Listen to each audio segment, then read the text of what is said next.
नमस्कार, आप देख रहे हैं डीडी न्यूज। आपके साथ मैं हूं गौरव श्रीवास्तव। तो चलिए बुलेटिन की शुरुआत करते हैं और सबसे पहले नजर डालते हैं इस वक्त की हेडलाइंस पर। प्रधानमंत्री नरेंद्र मोदी ने आयुष क्षेत्र पर की उच्च स्तरीय समीक्षा बैठक। प्रधानमंत्री ने नीति समर्थन, अनुसंधान और नवाचार के माध्यम से आयुष क्षेत्र को मजबूत करने के लिए सरकार की प्रतिबद्धता दोहराई।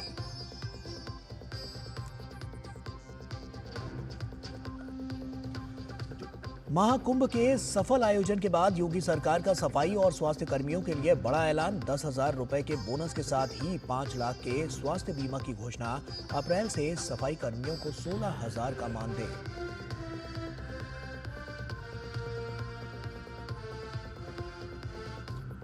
दिल्ली विधानसभा में सीएजी रिपोर्ट पर चर्चा के दौरान बीजेपी ने केजरीवाल की सरकार पर लगाया भ्रष्टाचार में लिप्त रहने का आरोप। निलंबन के चलते सदन में ना घुस पाने पर आतिशी का प्रदर्शन। मोहन सिंह बिष्ट बने विधानसभा उपाध्यक्ष।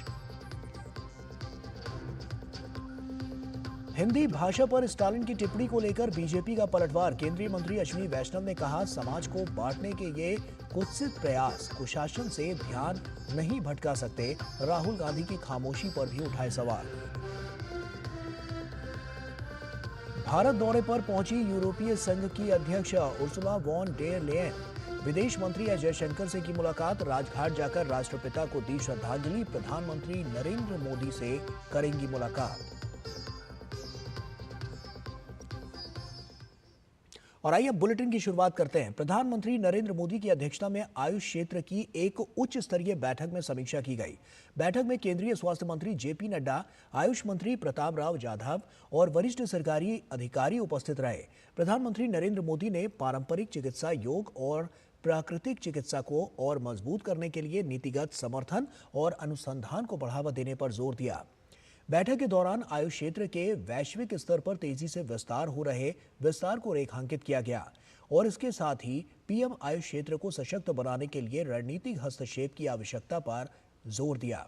प्रधानमंत्री ने आयुष क्षेत्र की वैश्विक स्तर पर बढ़ती स्वीकृति को रेखांकित करते हुए बताया कि 2014 में 2.85 अरब डॉलर के बाजार आकार वाला ये क्षेत्र 2023 में 23 अरब डॉलर तक पहुंच गया है और इसी के साथ आयुष रिसर्च पोर्टल पर 43,000 से अधिक शोध प्रकाशित हो चुके हैं। इसके अलावा पीएम ने Ayush visa, WHO global traditional medicine centre और आर्टिफिशियल इंटेलिजेंस के उपयोग पर चर्चा की। प्रधानमंत्री नरेंद्र मोदी दिल्ली के सुंदर नर्सरी में आयोजित सूफी संगीत महोत्सव जुहाने खुसरो में भाग लेंगे। ये महोत्सव 28 फरवरी से 2 मार्च तक चलेगा और इसमें दुनिया भर के कलाकार सूफी संगीत, कविता और नृत्य प्रस्तुत करेंगे। ये महोत्सव प्रसिद्ध फिल्म निर्माता मुजफ्फर अली द्वारा 2001 में शुरू किया गया था और इस साल इसका 25वां संस्करण मनाया जा रहा है।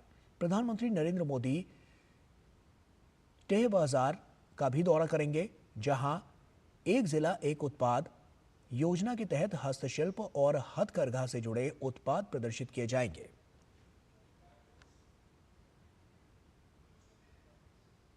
प्रधानमंत्री नरेंद्र मोदी ने प्रयागराज में संपन्न हुए महाकुंभ को लेकर एक ब्लॉग लिखा। प्रधानमंत्री ने इस भव्य आयोजन को युग परिवर्तन की आहट करार दिया। उन्होंने कहा कि इस आयोजन ने भारत की विकास यात्रा के नए अध्याय का संदेश दिया है और ये संदेश है विकसित भारत का। उन्होंने इस आयोजन को एकता का महाकुंभ करार देते हुए कहा कि समाज के हर वर्ग और हर क्षेत्र के लोग इस महाकुंभ में एक हो गए हैं। इस आयोजन को सफल बनाने के लिए देशवासियों की ओर से किए गए परिश्रम से अभिभूत प्रधानमंत्री मोदी सोमनाथ के दर्शन के लिए जाएंगे और हर भारतीय के लिए प्रार्थना करेंगे। विभिन्न सोशल मीडिया मंचों के माध्यम से साझा किए गए एक आलेख में प्रधानमंत्री ने इस भव्य आयोजन को एकता का महाकुंभ बताया और कहा कि जब एक राष्ट्र की चेतना जागृत होती है तब वो सैकड़ों साल की गुलामी की मानसिकता के सारे बंधनों को तोड़कर नव चैतन्य के साथ हवा में सांस लेने लगता है। ऐसा ही दृश्य महाकुंभ में देखा गया। उन्होंने कहा कि प्रयागराज में महाकुंभ के दौरान सभी देवी देवता जुटे, संत महात्मा जुटे, बाल वृद्ध जुटे, महिलाएं युवा जुटे और सभी ने देश की जागृत चेतना को साक्षात्कार किया। 140 करोड़ देशवासियों की आस्था एक साथ एक समय में इस एक पर्व से आकर जुड़ गई थी। प्रधानमंत्री ने कहा कि प्रयागराज में संपन्न महाकुंभ का ये आयोजन आधुनिक युग के मैनेजमेंट प्रोफेशनल्स के लिए, प्लानिंग और पॉलिसी एक्सपर्ट्स के लिए नए सिरे से अध्ययन का विषय बना। पीएम ने आलेख में लिखा कि विश्व में इस तरह के विराट आयोजन की कोई दूसरी तुलना नहीं है, ऐसा कोई दूसरा उदाहरण भी नहीं है। प्रधानमंत्री ने करोड़ों की संख्या में पहुंचे श्रद्धालुओं का भी जिक्र किया। उन्होंने कहा कि बिना किसी औपचारिक निमंत्रण के करोड़ों की संख्या में त्रिवेणी संगम, इतनी बड़ी संख्या में जुटे लोगों को देख पूरी दुनिया हैरान है। प्रधानमंत्री ने आलेख में युवा पीढ़ी का जिक्र करते हुए युवाओं को संस्कारों की संस्कृति का वाहक बताया। पीएम मोदी ने ब्लॉग में लिखा कि यूपी का सांसद होने के नाते मैं गर्व से कह सकता हूं कि योगी जी के नेतृत्व में शासन, प्रशासन और जनता ने मिलकर इस एकता के महाकुंभ को सफल बनाया। केंद्र हो या राज्य हो, यहाँ ना कोई शासक था ना कोई प्रशासक था, हर कोई श्रद्धा भाव से भरा सेवक था। और वहीं दुनिया का सबसे बड़ा धार्मिक आयोजन महाकुंभ जिस भव्यता के साथ आरंभ हुआ था, उसी भव्यता के साथ महाकुंभ का समापन भी हो गया। 45 दिनों के इस भव्य आयोजन में 66 करोड़ से ज्यादा श्रद्धालुओं ने संगम में आस्था की डुबकी लगाई। आस्था, अध्यात्म और सनातन संस्कृति के महासमागम महाकुंभ 2025 के सफल आयोजन ने देश दुनिया का ध्यान अपनी ओर आकर्षित किया। यूपी के सीएम योगी आदित्यनाथ ने महाकुंभ को सफल बनाने वाले सभी विभागों के कर्मचारियों को धन्यवाद दिया, तो सफाई कर्मियों के लिए कई आर्थिक मदद की घोषणाएं भी की है। योगी मंत्रिमंडल ने सफाई कर्मियों के साथ खाना खाया तो कुंभ का विरोध करने वालों को भी जमकर घेरा है। देखिए प्रयागराज से हमारे संवाददाता अश्विनी मिश्र की ये खास रिपोर्ट। चरैवती चरैवती, नहीं रुकना, नहीं थकना, सतत चलना, सतत चलना, यही तो मंत्र है अपना।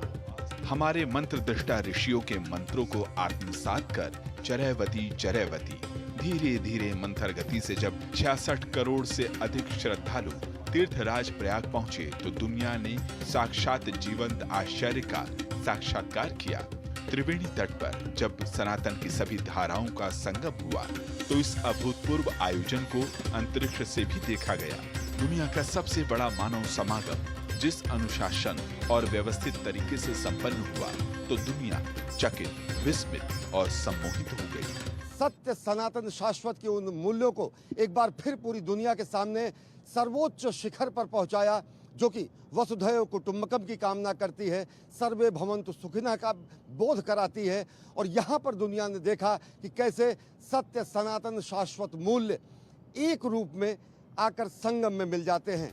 सनातन के सम्मोहन का यह दिव्यतम रूप था जब प्रयागराज मानव आस्था का गुरुत्वाकर्षण केंद्र बन गया और हर कोई प्रयागराज बरबस चला आया।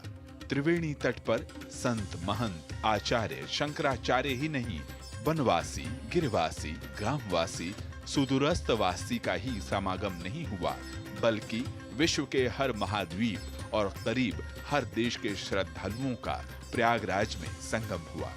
दुनिया ने सत्य, सनातन, शाश्वत संस्कृति के एकात्म रूप को देखा तो भारत भारतीयता के रंगों में रंगे रचे बसे ऊर्जस्वहित श्रद्धालुओं ने नए भारत के अभ्युदय का भी भान कराया। महाकुंभ के पूरे आयोजन में यानी अस्थाई और अस्थाई इन सभी निर्माण के कार्यों को मैं डबल इंजन की सरकार में केंद्र और राज्य सरकार ने मिलकर के लगभग 7,500 करोड़ रुपया खर्च किया, जिसमें 200 से अधिक सड़कों का निर्माण, 14 फ्लाईओवर, 9 अंडरपास, 12 कॉरिडोर। पहली बार प्रयागराज में कुछ ऐसा मिला देखने के लिए जो पर्यटकों को अपनी ओर आकर्षित करता था।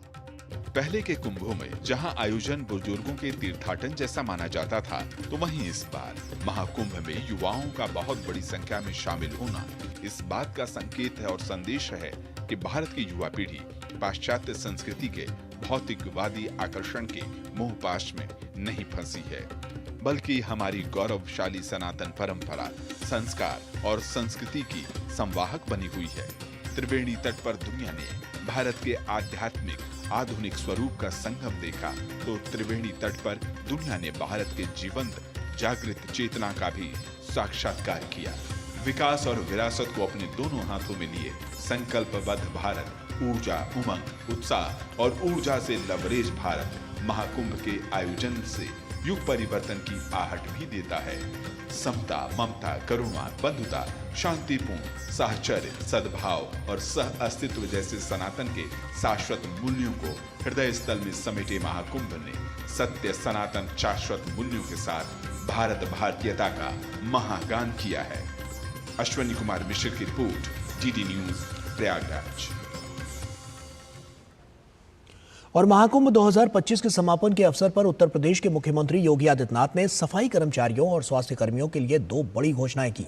सीएम योगी ने सफाई कर्मियों को 10,000 रुपए का बोनस और स्वास्थ्य कर्मियों के लिए 5 लाख के स्वास्थ्य बीमा योजना की घोषणा की। अप्रैल माह से सफाई कर्मियों को मिलेगा 16,000 का मानदेय। ये योजना उन सभी कर्मचारियों पर लागू होगी जिन्होंने महाकुंभ 2025 के दौरान सफाई व्यवस्था बनाए रखने में योगदान दिया। महाकुंभ के दौरान 24/7 स्वास्थ्य सेवाएं देने वाले डॉक्टरों, नर्सों और मेडिकल स्टाफ के लिए योगी सरकार ने 5 लाख का स्वास्थ्य बीमा देने का फैसला किया है। बीमा कवर से सरकारी और अनुबंधित स्वास्थ्य कर्मियों को लाभ मिलेगा। स्वास्थ्य कर्मियों के परिवारों को भी इस योजना में शामिल किया जाएगा। ये बीमा कवर अप्रैल 2025 से लागू किया जाएगा। मानदेय सीधे सफाई कर्मियों के खाते में पहुंचेगा।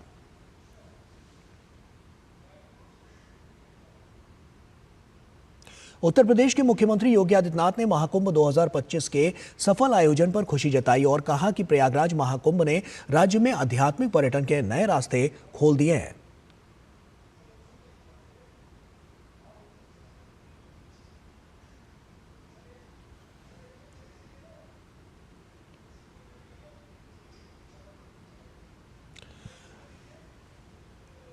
तो मुख्यमंत्री योगी आदित्यनाथ ने तमाम बड़ी बातें कही हैं और ये तमाम जो नीतिगत फैसले लिए गए हैं उससे महाकुंभ का जो आयोजन था वो बेहद भव्य और सफल रहा है।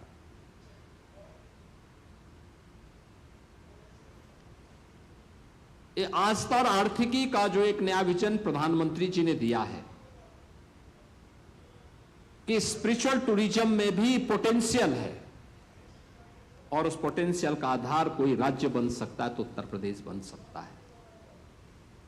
अभी गत वर्ष ही उत्तर प्रदेश में 2024 में 65 करोड़ श्रद्धालु और पर्यटक उत्तर प्रदेश के अंदर विभिन्न तीर्थ स्थलों में आए थे। अकेले प्रयागराज में 45 दिन में 66 करोड़ 30 लाख पर्यटक और श्रद्धालु आ चुके हैं।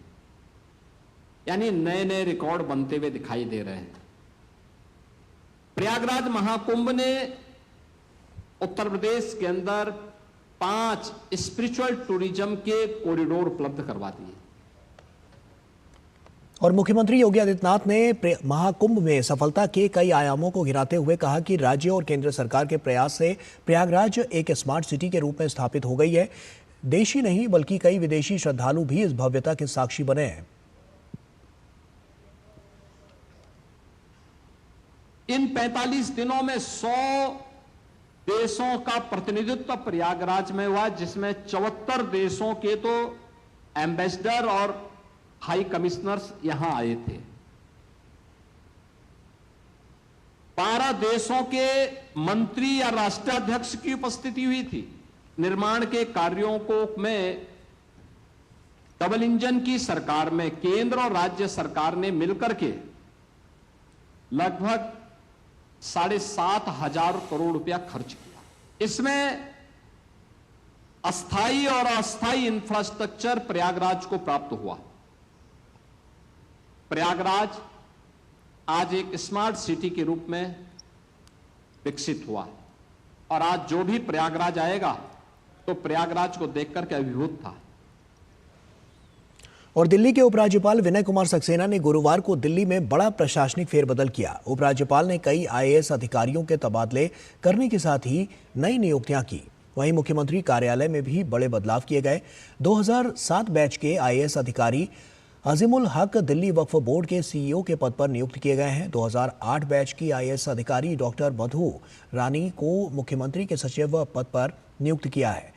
और वहीं 2011 बैच के आईएएस अधिकारी संदीप कुमार सिंह को मुख्यमंत्री के विशेष सचिव की जिम्मेदारी दी गई है। 2011 बैच के आईएएस अधिकारी रवि झा को आबकारी आयुक्त पद से हटाकर मुख्यमंत्री का विशेष सचिव बनाया गया है। वहीं 2014 बैच के आईएएस अधिकारी सचिन राणा राज्य के अतिरिक्त मुख्य निर्वाचन अधिकारी के पद के साथ साथ दिल्ली जल बोर्ड के सदस्य का अतिरिक्त कार्यभार भी संभालेंगे। और दिल्ली विधानसभा में गुरुवार को सीएजी की उस रिपोर्ट पर चर्चा हुई जिसमें शराब घोटाले को लेकर तथ्य पेश किए गए हैं। 2000 रुपए से अधिक के शराब घोटाले पर रेखा सरकार के मंत्रियों और बीजेपी विधायकों ने केजरीवाल और आम आदमी पार्टी को जमकर घेरा और गंभीर भ्रष्टाचार के आरोप लगाए। आपके निलंबित विधायकों ने विधानसभा में प्रवेश न करने देने पर भी प्रदर्शन किया तो विधानसभा अध्यक्ष ने नियमों की स्पष्टता देकर आप विधायकों के विरोध को राजनीति से प्रेरित करार दिया।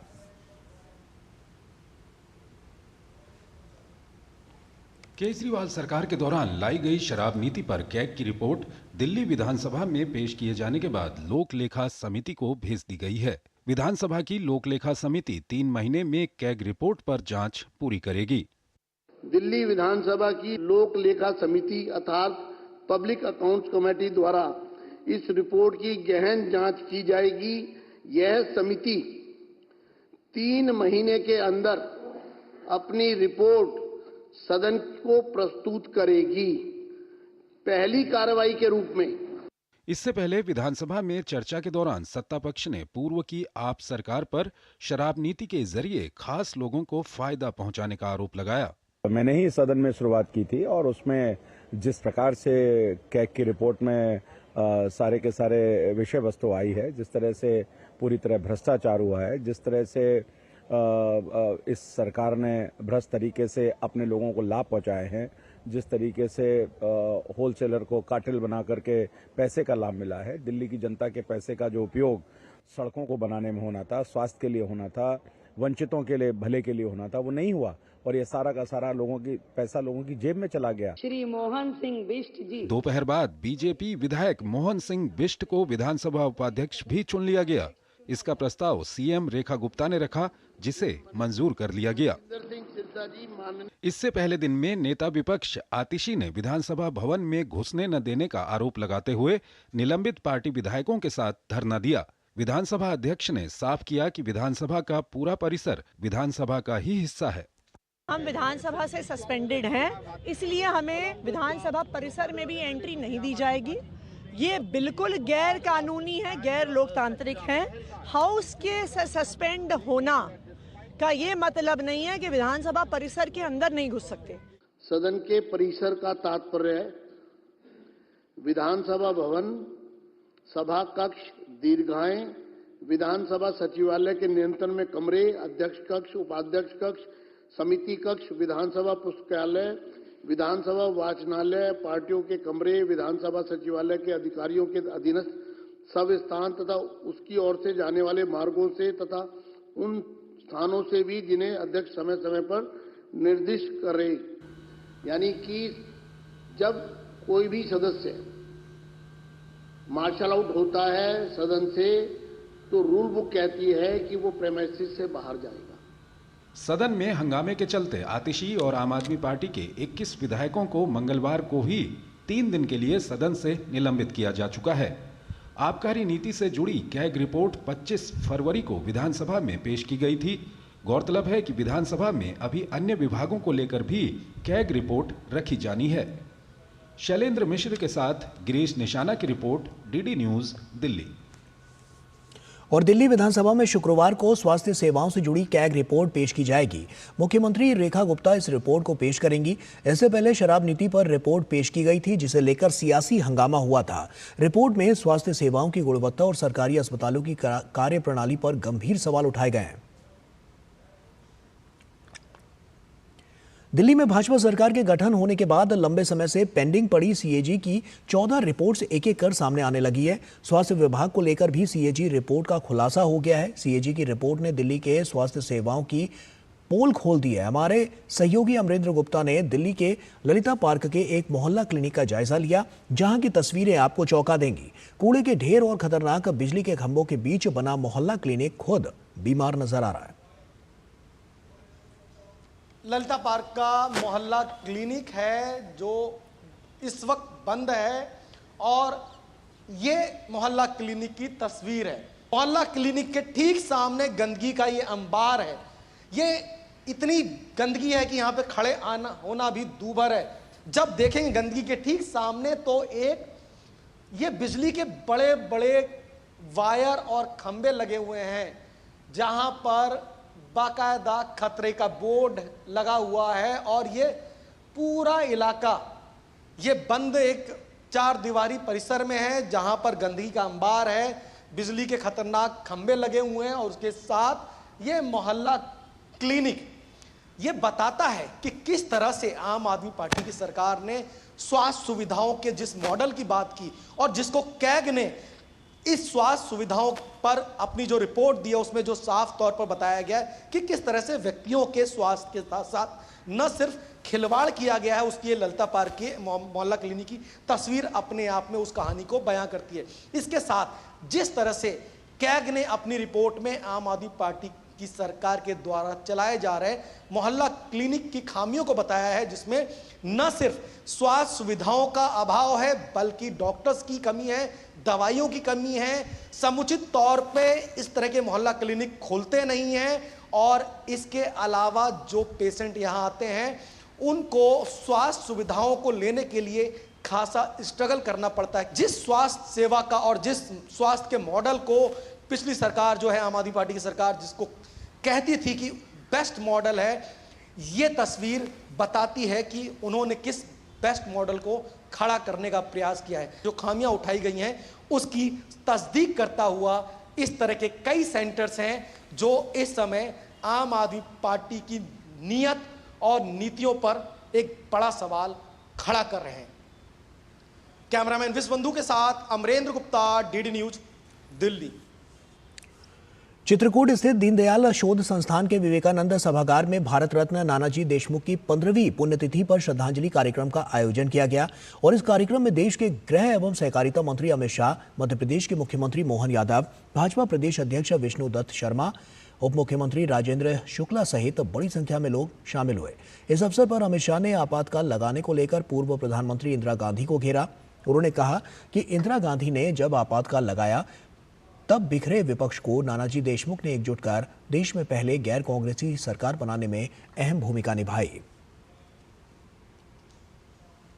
इंदिरा गांधी जी ने देश में आपातकाल लगाया, लोकतंत्र पर और लोगों की स्वतंत्रता पर कुठाराघात किया। लोग लोकतंत्र को बचाना चाहते थे। चुनाव हुआ, इंदिरा जी का घोर पराजय, लोकतंत्र की विजय नहीं।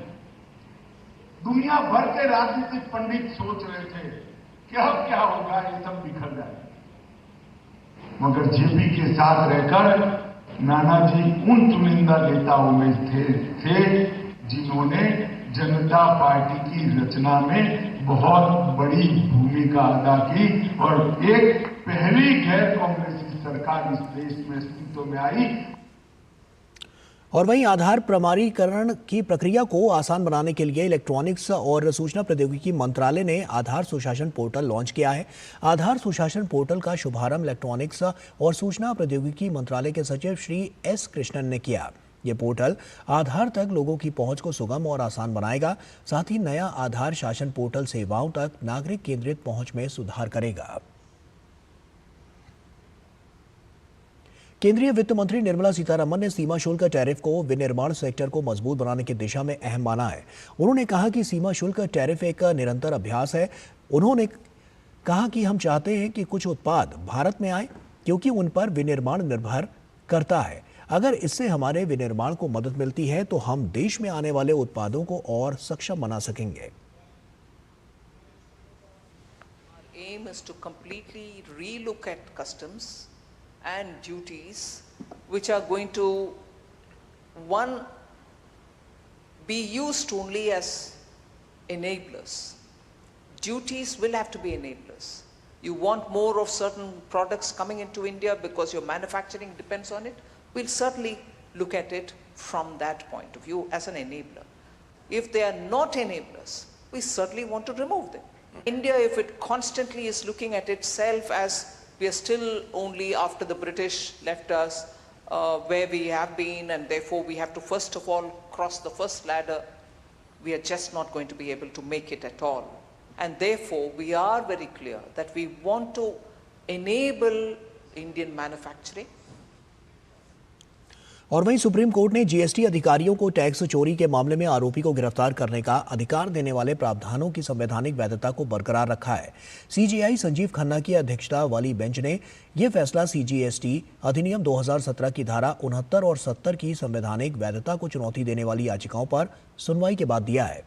सीजीएसटी एक्ट की धारा 69 जीएसटी अधिकारियों को सेक्शन 132(1) के तहत अपराध होने पर व्यक्तियों को गिरफ्तार करने का अधिकार देती है। याचिकाओं में कहा गया था कि जीएसटी अधिकारियों को समन या गिरफ्तारी का आदेश जारी करने का अधिकार टैक्स निर्धारण प्रक्रिया के दायरे में नहीं आता और ये याचिकाकर्ताओं के मौलिक अधिकारों का उल्लंघन है। नई राष्ट्रीय शिक्षा नीति 2020 के तहत त्रिभाषा नीति का तमिलनाडु की डीएमके सरकार द्वारा लगातार विरोध किया जा रहा है। तमिलनाडु के मुख्यमंत्री एमके स्टालिन ने केंद्र सरकार की तरफ से हिंदी थोपने की कोशिश करार दिया है। स्टालिन ने तो यहां तक दावा किया है कि हिंदी ने पिछले कुछ सालों में 25 उत्तर भारतीय भाषाओं को निगल लिया है। स्टालिन के इस बयान की केंद्रीय मंत्री अश्विनी वैष्णव ने कड़ी आलोचना की है और साथ ही साथ उन्होंने कांग्रेस नेता राहुल गांधी से सवाल किया कि इस विषय पर उनकी क्या राय है। केंद्रीय मंत्री ने एक्स अकाउंट पर एमके स्टालिन की पोस्ट को साझा करते हुए लिखा, समाज को बांटने से ऐसे निचले स्तर के प्रयासों से खराब शासन कभी नहीं छिप पाएगा। ये जानना दिलचस्प होगा कि विपक्ष के नेता राहुल गांधी जी इस विषय पर क्या कहते हैं। क्या हिंदी भाषा सीट के सांसद के तौर पर वे इस बात से सहमत हैं?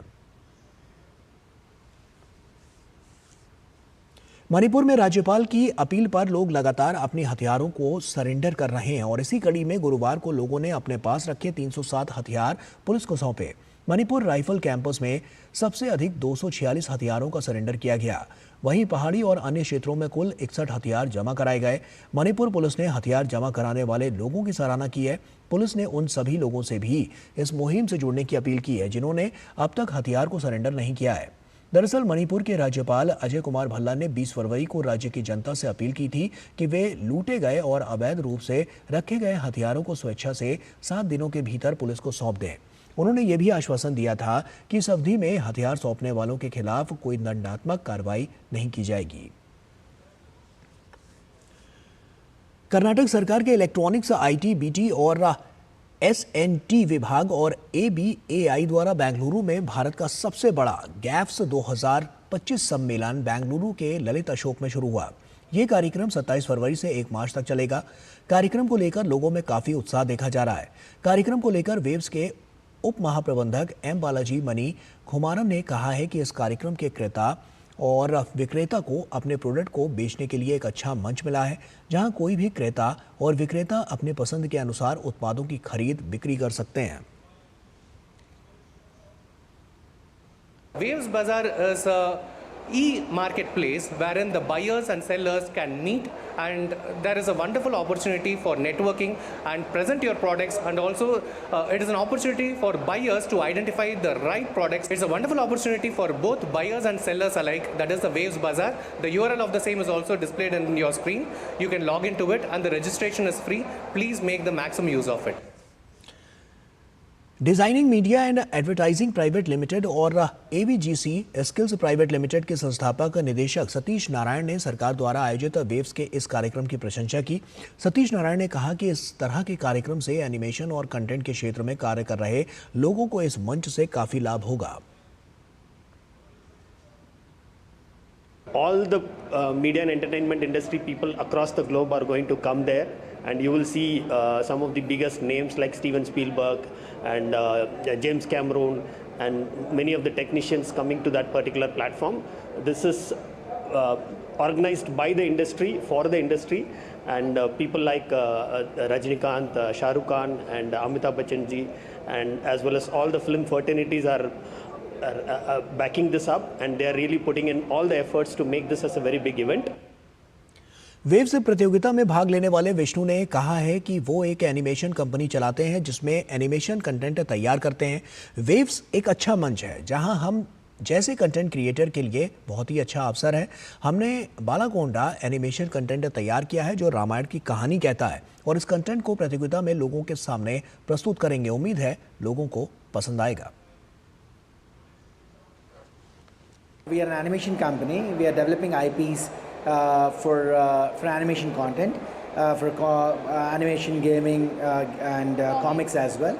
So we are developing a bunch of IPs right now, and one of our IPs is Academy of Gods. So we are reaching out for the broadcasters for the animation, and we did apply for Waves 2025 for the competition of IP India, right? Meanwhile, in June we are releasing a comic book on Academy of Gods, where you can see it in the bookstores from June. And one more thing, there is another IP called Balakanda. It's actually for anime-based lovers. So it's a Ramayana told in anime style. So we are starting the work in April for a manga, and you can find the manga in bookshelves by the end of the year. और वहीं चुनाव सुधार की दिशा में बड़ा कदम माना जा रहा वन नेशन वन इलेक्शन देश भर में चर्चा का विषय बना हुआ है। वन नेशन वन इलेक्शन पर विचार विमर्श के लिए काशी हिंदू विश्वविद्यालय में एक संगोष्ठी का आयोजन किया गया। भाजपा नेता डॉक्टर सुधांशु त्रिवेदी और बिहार के पूर्व राज्यपाल फागू सिंह चौहान ने छात्रों और युवाओं के समक्ष अपने विचार व्यक्त किए। पत्रकारों से बातचीत में डॉक्टर सुधांशु त्रिवेदी ने कहा कि एक चुनाव से देश के विकास और तरक्की को तेजी मिलेगी और देश प्रधानमंत्री मोदी के इस प्रयास के साथ है। एक देश एक चुनाव का जो विचार है, ये संविधान के निर्माताओं के मूल भाव के अनुरूप है, और जो लोग इसका विरोध कर रहे हैं उन्होंने हर नए प्रयास का विरोध किया था। मैं याद दिलाना चाहता हूं, चाहे भारत में डिजिटल ट्रांसफॉर्मेशन लाना हो या भारत के अंदर कोई टेक रिवोल्यूशन लाना हो, चाहे उस जमाने में जब हमारा जो भी आर्थिक विकास थे, जो सबके विरुद्ध में खड़े थे, जीएसटी के विरुद्ध में खड़े थे, वो रिफॉर्म में खड़े हैं। परंतु कोई चलना चाहे या न चलना चाहे, देश ने एक भारत श्रेष्ठ भारत की दिशा में चलने का विचार बना लिया। और वहीं चर्चा पर क्या रही छात्रों की प्रतिक्रिया, छात्रों से खास बातचीत की हमारे संवाददाता ने, देखिए। तो वन नेशन वन इलेक्शन आपके लिए कैसी सोच है? मेरे हिसाब से वन नेशन वन इलेक्शन बहुत ज़रूरी है। मेरे पापा एक सरकारी नौकरी में हैं और मैंने उन्हें देखा है परेशान होते हुए इलेक्शन के दौरान।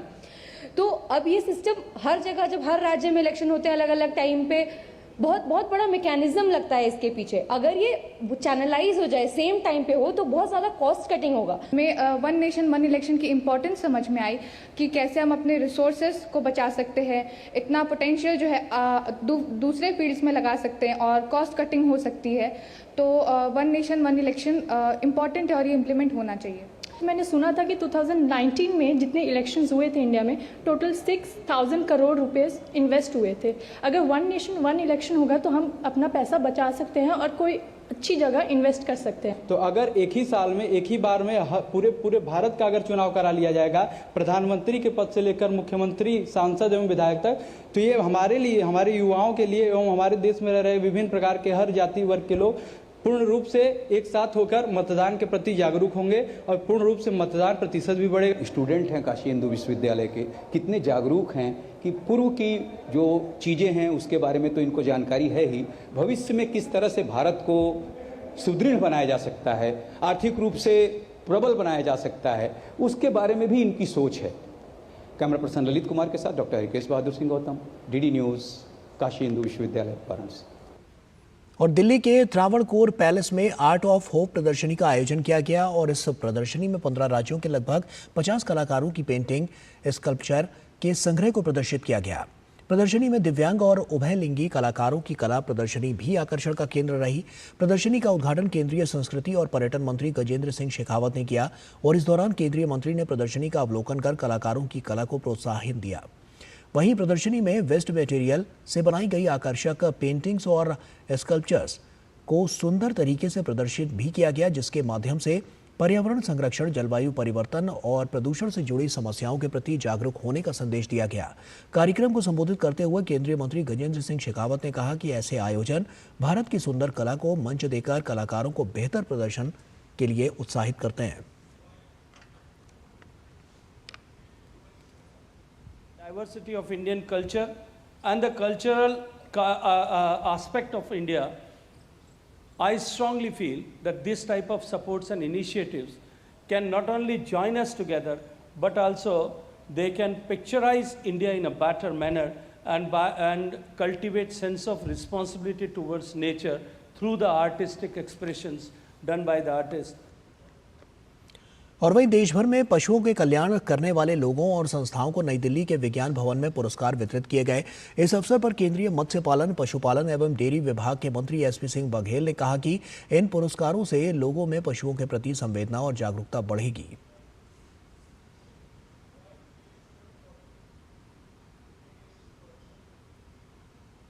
विभिन्न राज्यों में पशु कल्याण के लिए, एनिमल वेलफेयर के लिए कुछ अच्छी गौशालाएं चला रहे हैं, कुछ अच्छे एनिमल अस्पताल चला रहे हैं, कुछ लोग पक्षियों पर अपना काम कर रहे हैं, कुछ लोग रेप्टाइल्स पे काम कर रहे हैं। इनको सबको चयनित करके उनको ये पुरस्कार दिया गया है। लोगों में जागरूकता है, जब ये लोग अपनी फेसबुक पे डालेंगे, अपने शहर में छपेंगे, तो उन तमाम लोगों को प्रेरणा मिलेगी। और हम तो सर्वे भवन्तु सुखिनः सर्वे सन्तु निरामया वाला देश है। हम तो वसुधैव कुटुम्बकम वाले लोग हैं। हमारे यहाँ तो देवताओं के सभी वाहन पशु रहे। और वहीं इस अवसर पर केंद्रीय मत्स्य पालन, पशुपालन एवं डेयरी विभाग की सचिव अलका उपाध्याय ने कहा कि इस तरह के कार्यक्रमों से पशु क्रूरता के खिलाफ और सख्त नियम और कानून बनाने में मदद मिलेगी। हम एनिमल्स को भी उतने ही संवेदना से देखें जितना कि हम मनुष्यों को देखते हैं। जो हमारा animal welfare board of India है, जिसके तत्वावधान में आज कार्यक्रम का आयोजन किया गया था, उनका ये प्रमुख दायित्व है कि वो कुछ पॉलिसी फ्रेमवर्क इत्यादि बनाते हैं जो कि prevention of cruelty to animals act से उद्भूत होती है। तो इसलिए हम लोगों ने आज इस कार्यक्रम का आयोजन किया गया और हमारी कोशिश ये रहती है कि हम इस तरह के पॉलिसी फ्रेमवर्क्स, कुछ नियम कानून बनाएं जिससे कि पशुओं के प्रति क्रूरता कम हो। बिहार में नालंदा के नूरसराय प्रखंड के रहने वाले राजीव रंजन भारती और उनकी टीम हर रोज पर्यावरण संरक्षण की दिशा में कार्य कर रही है। इन्होंने मिशन हरियाली नूरसराय के नाम से जून 2016 में अभियान की शुरुआत की है, जो निरंतर जारी है।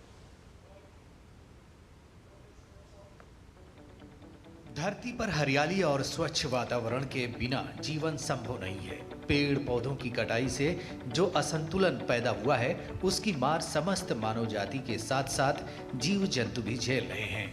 कभी ज्यादा गर्मी तो कभी ज्यादा सर्दी, कहीं बाढ़ तो कहीं सुखाड़ की स्थिति। ये सभी प्रकृति के असंतुलन के लक्षण हैं। पर्यावरण बचाने के लिए राजीव रंजन भारती और उनकी टीम लगातार काम कर रही है। पिछले 8 साल से ये लोग नर्सरी से पौधा मंगवाने से लेकर गांव-गांव जाकर लोगों को जागरूक करते हैं। साथ ही विद्यालयों में बच्चों को पौधे लगाने और उसके लाभ के बारे में बताते हैं। मिशन हरियाली नूरसराय के पर्यावरण संरक्षण अभियान की शुरुआत जून 2016 में हुई और समस्याओं पे बात करते करते इस अभियान की शुरुआत हुई। पर्यावरण की समस्या दिनों दिन बढ़ते जा रही है और 2016 में भी अच्छी खासी गर्मी थी, तो रोज इस पे बात होती थी, गर्मी बढ़ रही है और वहीं से हमने पौधे लगाने की शुरुआत की। हमारा मिशन अद्भुत है। अद्भुत इस मामले में कि कोई दबाव नहीं है किसी सदस्य के ऊपर कि आपको ये काम करना है। शिक्षा से काम होता है यहाँ पे, लेकिन रोज होता है और हर एक व्यवसाय के लोग, अलग अलग क्षेत्र के लोग यहाँ मौजूद हैं। इसके बावजूद भी पौधे बाहर से आते हैं, उन्हें हम लोग नर्सरी में उतारते हैं, फिर नर्सरी से रोज अपनी गाड़ियों के माध्यम से विद्यालयों में या किसी चौक चौराहे के माध्यम से बांटने का प्रयास होता है। मुख्य रूप से ये लोग फलदार पौधे, खासकर अमरूद और कटहल के पौधे लोगों के बीच वितरित करते हैं। अब तक इन लोगों ने 16 लाख से ज्यादा पौधे वितरित किए हैं, जिसका नतीजा है कि नालंदा सबसे ज्यादा अमरूद उत्पादन वाला जिला बन गया है। इस समूह को मुख्यमंत्री नीतीश कुमार ने भी सम्मानित किया है। एक दिन भी काम रुक जाता है तो मन में कई सवाल उठते हैं, लेकिन हमारा मिशन लगातार निरंतर कार्य कर रही है, बच्चों के बीच जा रही है, किसी चौक चौराहे से लोगों को पर्यावरण का संदेश देकर पौधा उपलब्ध करा रही है। उसका आनंद ही एक अलग आनंद मिलता है। स्कूल में जो पौधा लेकर बच्चों की जो मुस्कान देखी जाती है, वो 100 रुपया का नोट देकर नहीं देखा जा सकता है। तो स्कूल का आनंद तो कुछ अलग ही है और बच्चे उस पौधे को ज़्यादा अच्छे से पाल लेते हैं। राजीव रंजन भारती और उनकी टीम नवादा, शेखपुरा और बेगूसराय में भी पौधा वितरण में सक्रिय है। इनकी कोशिश है कि ज्यादा से ज्यादा पौधे लगाकर पर्यावरण बचाने के साथ साथ रोजगार भी पैदा किए जाएं। ब्यूरो रिपोर्ट, डीडी किसान। और दिल्ली के त्रावणकोर पैलेस में आयोजित आर्ट फॉर होप प्रदर्शनी के माध्यम से पर्यावरण संरक्षण, जलवायु परिवर्तन और प्रदूषण से जुड़ी समस्याओं के प्रति जागरूकता का संदेश दिया गया। और इसी कड़ी में गुजरात के युवा कलाकार ने समुद्र किनारे से इकट्ठा किए गए वेस्ट मटेरियल को संग्रहित कर वराह अवतार के रूप में स्कल्पचर के जरिए पर्यावरण के प्रति जागरूकता का संदेश दिया। देखिए हमारे सहयोगी पराक्रम सिंह शेखावत की ये खास रिपोर्ट। दिल्ली के त्रावणकोर पैलेस में लगी आर्ट फॉर होप एग्जीबिशन बहुत कुछ संदेश देती है। अलग अलग क्षेत्र से वो पर्यावरण संरक्षण का भी संदेश देती है, प्रकृति संरक्षण का भी संदेश देती है, तो जलवायु परिवर्तन का संदेश भी हमें दे रही है। इस वक्त हमारे साथ मौजूद हैं वडोदरा गुजरात के कलाकार। क्या मैसेज इसके जरिए? Sir it's a sculptural installation anthropogenic history of the 21st century. मैंने इसमें दिखाया है वराह जो 21st सेंचुरी में आया है, जो दिखाता है कि how human as impacted on nature. First तो मैंने इसमें 2 एजेस मर्ज किया है, एक पास्ट है एक प्रेजेंट है, जिसमें मैंने ऊपर का एरिया पेपर मैशे में किया है और नीचे का टेराकोटा में जो लेयरिंग कर रहा है, मर्जिंग कर रहा है सेम टाइम में। और मैंने इसके ऊपर डे टू डे लाइफ जो है ह्यूमन ने कंज्यूम किए हुए हैं वो कैसे इम्पैक्ट किया है तो वो मैं दिखाने का कोशिश किया। तो उसमें मैंने इलेक्ट्रिक वेस्ट रहे, मेडिकल वेस्ट रहे और डे टू डे लाइफ में जो आता है जैसे टॉयज़ हुए है तो वो भी मैंने इसमें पूरा दिखाया है। आप इसका पूरा ऑल द साइड्स व्यू देखेंगे तो आपको नज़र आएगा। और मैं दिखाना चाहता कि इसके थ्रू जैसे were as a protector of the land एक बार 21st सेंचुरी में आया है और वो एक ग्रैंड स्केल पे है, like it's a sculptural installation. तो और ये जो वेस्ट मटेरियल है ये आपने समुद्र के किनारे से भी इकट्ठा किया हुआ है? हाँ, यस इट्स टोटली समुद्र के किनारे से कलेक्ट किया हुआ। तो देखिए ये जो वेस्ट जो हमारे ही द्वारा प्रदूषित किया गया, जो समुद्र के किनारे को जो प्रदूषित किया गया था, वो सारा वेस्ट मटेरियल निकाल के इन्होंने लगाया और वराह अवतार जो भगवान विष्णु का अवतार था उसके माध्यम से ये एक ऐसा संदेश देने की कोशिश कर रहे हैं कि हमारी ही प्रकृति को हम किस तरीके से प्रदूषित कर रहे हैं। ये बहुत बड़ा संदेश है हम सभी के लिए। कैमरा सहयोगी संजीव के साथ पराक्रम सिंह शेखावत, त्रावणकोर पैलेस, दिल्ली। योगदा सत्संग सोसाइटी ऑफ इंडिया के अध्यक्ष और आध्यात्मिक प्रमुख स्वामी चिदानंद गिरी ने गुरुवार को नोएडा आश्रम में एक सार्वजनिक सत्संग के दौरान कहा कि हम में से प्रत्येक के भीतर अनंत संभावनाओं का भंडार है जो साकार होने की प्रतीक्षा कर रहा है। उन्होंने आगे कहा कि ध्यान वो कुंजी है जो इससे छुपे हुए खजाने को खोलती है, हमें हमारे सच्चे स्वरूप की उच्चतम अभिव्यक्ति की ओर मार्गदर्शन करती है। इस सत्संग में स्वामी चिदानंद गिरी ने बताया कि कैसे ध्यान का एकनिष्ठ और नियमित अभ्यास हमारे भीतर दिव्य क्षमता को जागृत कर सकता है। शरीर, मन और आत्मा में सामंजस्य बिठाकर ध्यान आंतरिक परिवर्तन और आध्यात्मिक विकास के मार्ग के रूप में कार्य करता है, जो हमें एक उद्देश्यपूर्ण, शांति और आनंद से भरा जीवन जीने के लिए सक्षम बनाता है। और वहीं इससे पहले योगदा सत्संग सोसाइटी ऑफ इंडिया के महासचिव स्वामी ईश्वरानंद ने बताया कि सत्संग में योगदा संस्था के भक्तों और आध्यात्मिक जिज्ञासुओं द्वारा लगभग 1700 लोगों ने इस कार्यक्रम में भाग लिया। उन्होंने बताया कि स्वामी परमहंस योगानंद जी ने क्रिया योग की परंपरा के तहत योगदा आश्रम की स्थापना की थी, जिसमें ध्यान और श्वसन क्रिया महत्वपूर्ण है।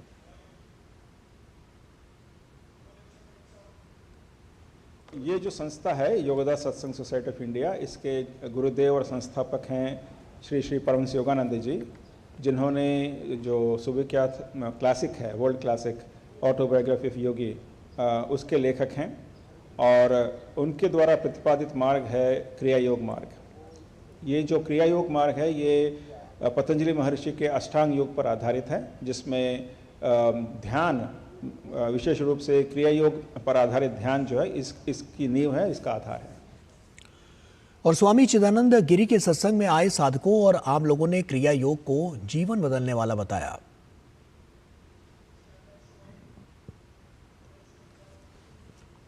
मैं पहले से ज़्यादा शांत हूँ, पहले से ज़्यादा इन प्रविधियों के अभ्यास से नेचुरली आपको कुछ चीज़ें मिलेंगी, जैसे शांति, अभय, अंतर्ज्ञान और जो क्वालिटीज़ ज़रूरी हैं लाइफ में रहने के लिए, वो सब आपको ऑटोमेटिक आपके पर्सनालिटी में आती जाएंगी। हर एक चीज़ें साइंस के साथ बताई जाती हैं कि आपको कैसे करना है, क्या करना है। फिर जब आप खुद चेंजेस देखते हो फिर आपको खुद फील होता है कि यही राइट डिसीजन है और यही लाइफ का पाथ है जो हमें लेना चाहिए। ऐसा नहीं कि अगर हम ये चीज़ कर रहे हैं हम बाकी चीज़ें नहीं कर सकते। ये हमारी चीज़ और ज़्यादा स्पिरिचुअली बैलेंस या लाइफ बैलेंस कर पाती है। आप जुड़े रहो इस पाथ से और गुरुजी से, क्योंकि गुरुजी तो यही कहते हैं कि आपके अंदर भी वो विल पावर है स्ट्रॉन्ग जो आपको वापस मेरे पास लेके आएगी। तो बहुत इम्पॉर्टेंट है, सबसे इम्पॉर्टेंट यही है कि आना ज़रूर है। तो जो अगर आपका थोड़ा बहुत छूट भी गया है ना, वो वापस आ जाएगा ट्रैक पे। यूरोपीय कमीशन की अध्यक्षा उर्सुला वॉन डेर लेयन अपनी 2 दिवसीय भारत यात्रा पर हैं। उर्सुला ने विदेश मंत्री डॉक्टर एस जयशंकर से मुलाकात की। भारत दौरे पर आई उर्सुला की यात्रा के एजेंडे में मुक्त व्यापार समझौता समेत अन्य मुद्दे शामिल हैं। साथ ही भारत यूरोपीय संघ रणनीतिक साझेदारी को रक्षा प्रौद्योगिकी और ऊर्जा सहयोग जैसे नए क्षेत्रों तक विस्तारित करने पर भी चर्चा होने की संभावना है।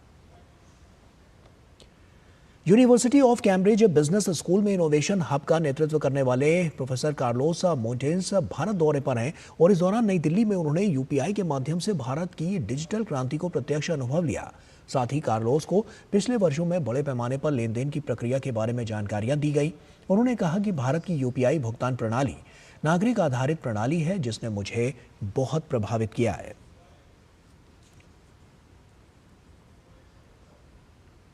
I have been studying UPI and rapid payment systems for some time, so I think what impresses me is that the constant evolution, the fact that all these services are focused on making the technology more friendly. The importance of UPI and all these technologies that focus on citizens is that the fact that the people that are working on these technologies make sure that it can be used by any citizen in India.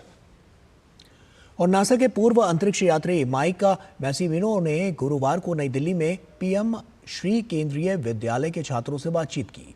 Shri मैसिमिनो ने विद्यालय की सुविधाओं का भी जायजा लिया, जिसमें AR/VR lab, अटल tinkering lab, भाषा प्रयोगशाला शामिल है। छात्रों से बातचीत करते हुए श्री मैसिमिनो ने भारत के चंद्रयान 3 मिशन की प्रशंसा की। उन्होंने न केवल भारत के लिए बल्कि वैश्विक अंतरिक्ष समुदाय के लिए इसके महत्व पर जोर दिया। उन्होंने चंद्रमा के दक्षिणी ध्रुव पर उतरने की चुनौतियों पर प्रकाश डालते हुए कहा कि कैसे ये उपलब्धि वहां बसने के लिए आवश्यक जल स्रोतों के बारे में महत्वपूर्ण जानकारी प्रदान कर सकती है। इसके अतिरिक्त उन्होंने भविष्य के अंतरिक्ष कार्यक्रमों में अंतर्राष्ट्रीय सहयोग के महत्व पर जोर दिया। कार्यक्रम के दौरान छात्रों ने अंतरिक्ष यात्री के रूप में करियर बनाने की चुनौतियों पर, उनकी तैयारी के लिए आवश्यक प्रमुख विषयों पर भी इस बारे में सवाल पूछे। And the school just seems wonderful. The students, it couldn't be nicer, and everyone is so nice. I was so happy I had a chance to come visit. Great. India has a lot to offer. You know, I'm familiar with a lot of the students, people I've worked with at NASA, and a lot of the students that we have in the United States are very hardworking, very smart. I'm really glad to see the advances that they've made in the space program. Chandrayaan mission was amazing. It created a lot of excitement, not just here, but in the United States as well. I admired it from space when I flew over, and I'm glad I'm on the ground here getting a chance to see it. But people are just lovely, so nice, so welcoming, very nice. और आइए अब खबरों में आगे बढ़ते हैं। पूर्व अमेरिकी हाउस के मुख्य प्रशासनिक अधिकारी स्कॉट फॉल्कनर ने नई दिल्ली में प्रधानमंत्री संग्रहालय का दौरा किया। प्रधानमंत्री नरेंद्र मोदी की प्रशंसा करते हुए स्कॉट फॉल्कनर ने उन्हें दुनिया के शीर्ष नेताओं में से एक और दूसरों के लिए प्रेरणा स्रोत बताया। प्रधानमंत्री संग्रहालय का दौरा करने के बाद उन्होंने दुनिया भर में ऐसे और संग्रहालयों की आवश्यकता पर जोर देते हुए कहा कि ये संग्रहालय एक प्रेरणा स्रोत है और इसे व्यापक रूप से साझा किया जाना चाहिए।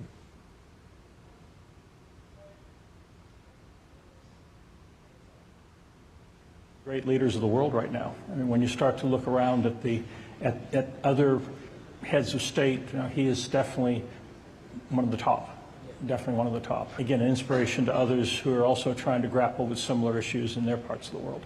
So very much an inspiration. This museum's an inspiration, and it should be shared far and wide. India is certainly looking at the cutting edge of how do we take the mid-21st century with the technology, with the needs of people, and pull them all together. So I think you're becoming a leader in the world. I mean, certainly you hosted the G20 a couple of years ago. You are the largest country. You're becoming an economic powerhouse.